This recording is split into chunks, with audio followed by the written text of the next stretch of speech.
Hi guys, it's Laura and today's video is my reading year so far.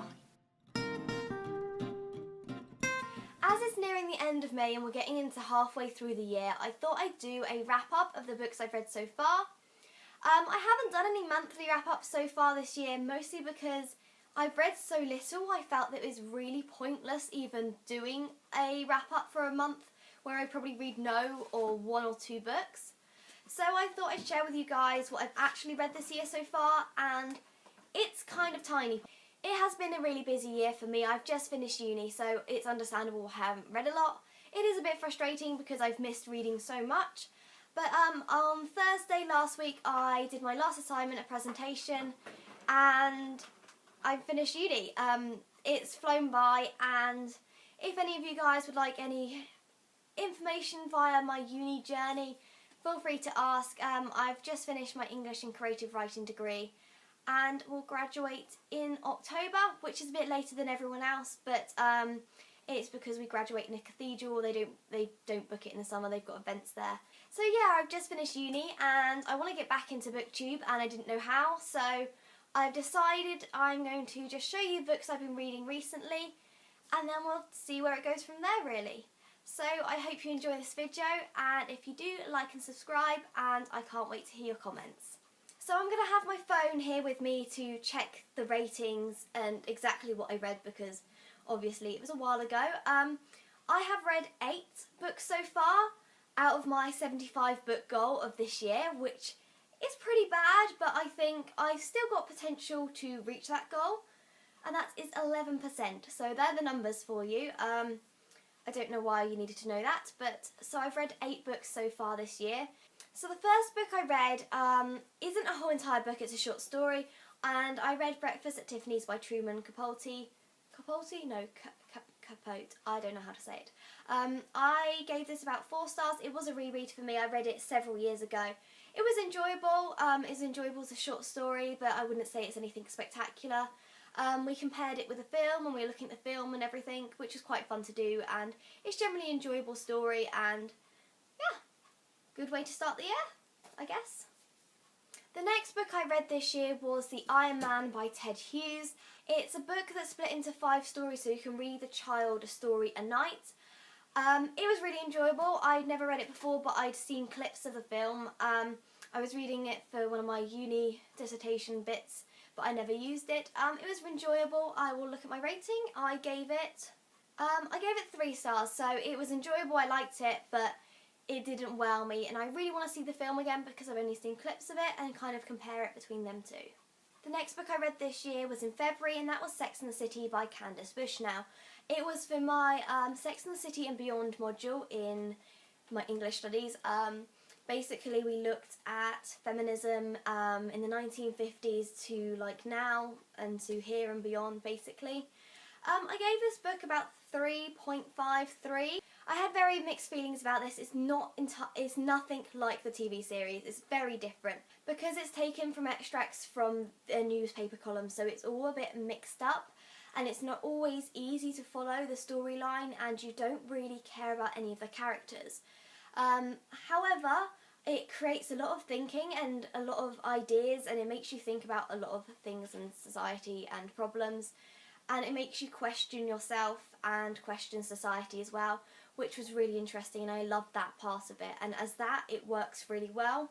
However, for characters and plot, it didn't work at all. It doesn't work as that, and if you love Sex and the City for its characters and its plot, I would suggest sticking to the TV series. However, if you like a lot of the critical sort of things that are addressed by Carrie in the series, I think you'd probably enjoy it.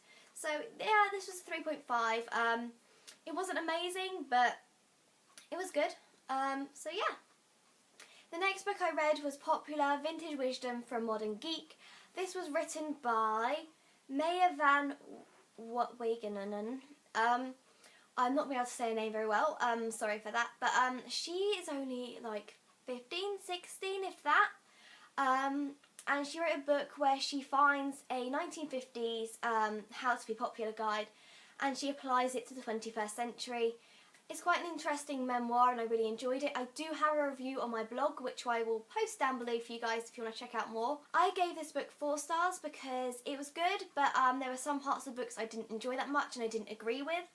But it's a very interesting book and I highly suggest you read it.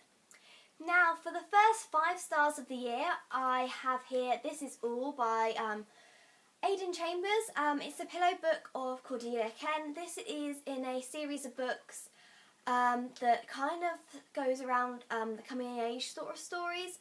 And this is an enormous book. It's like 800 or so pages and it took me a while to read, but it was worth it and I highly recommend it. I am maybe thinking about doing a review on this book because I think more people should read it. There's several lines in this that I highlighted and I got like tons of pieces of paper like stuck through it. I thoroughly enjoyed this. It's a beautiful story and I can't recommend this enough. It's amazing, it really is. And if you'd like to see a review of that either on my blog or on YouTube, I will do one. I am considering doing a written one because there's so many quotes that I want to share with you guys to share kind of the reason why I love this book so much. However, if you want to see that in video format, please let me know and I'll see what I can do. But yeah, this is 5 stars. I'd highly recommend it. I haven't heard it talked about on BookTube before.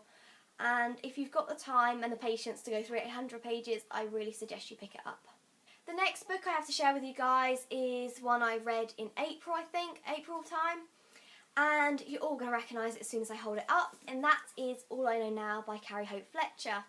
Now, I'm going to be quite controversial with this, and I love Carrie so much, but I could only give this book 3 stars.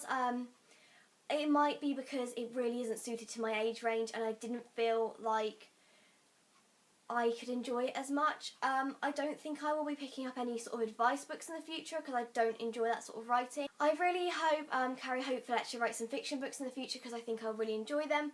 However, as a non-fiction book, I really didn't get on with this one as much, and I know loads of people love it. I feel quite controversial saying that. However, it really wasn't my cup of tea, and even though I respect Carrie for writing it and everyone for loving it, because it is a beautiful book, I just can't get over how beautiful like the end papers and underneath the dust jacket is. But it's just a shame because it's not really for me, and I gave it 3 stars.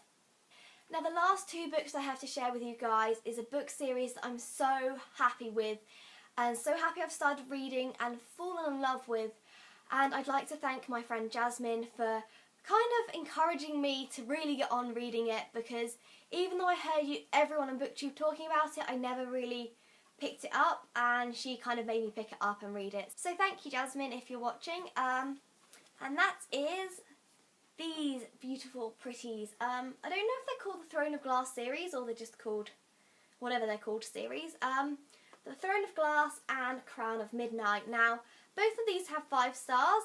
The first book is basically about an assassin called Selena she's been stuck down in the mines because she's been captured because she's like an assassin. I'm going to be really bad at explaining this because probably everyone's explained it so much better, but she gets freed and ends up in this competition to be the champion of the kings and basically be the king's assassin. Yeah, that's a very, very simple Laura version of events. These books I have fallen in love with. I am currently reading Heir of Fire, but when I say that, I've only just kind of opened the book, I haven't really started it. I love this, I love the characters. Selena's a really strong female lead and I love reading it. There is a kind of a bit of a love triangle, which I like, but I don't like. I know some people don't like, but I don't feel it ruins the story at all. But I really, really thoroughly enjoyed these books, and if you haven't read them already, go get them because they are seriously amazing. And even though a lot of people say, like, because they're really hyped up, they may not be as good, I thoroughly enjoyed these. And they're just beautiful. Even if you don't think, hey, I'm going to read them straight away, won't they look pretty on your bookshelf? You see what I mean? I really love these books and I can't wait to read the rest of the stories. Also can't wait to read A Court of Thorns and Roses. I'm actually a little bit gutted because Sarah J Maas, if I've said that correctly, is actually coming soon to literally the Waterstones in Invermere, but I can't go visit her because I have the induction for one of my new jobs. So I'm kind of gutted I can't get to meet her, but I am excited about my new job, so. So that's the end of today's video. I hope you enjoyed looking at some of the books I've read this year, and I'm really hoping I can be back on BookTube, back on my book reading game, and finally reach my goal for the end of December of reading 75 books this year. So I will get there eventually, hopefully. My next port of call is to read Heir of Fire, so we'll see how that goes. I have high hopes though, I think it's going to be amazing. So thanks for watching, and I can't wait to hear your comments.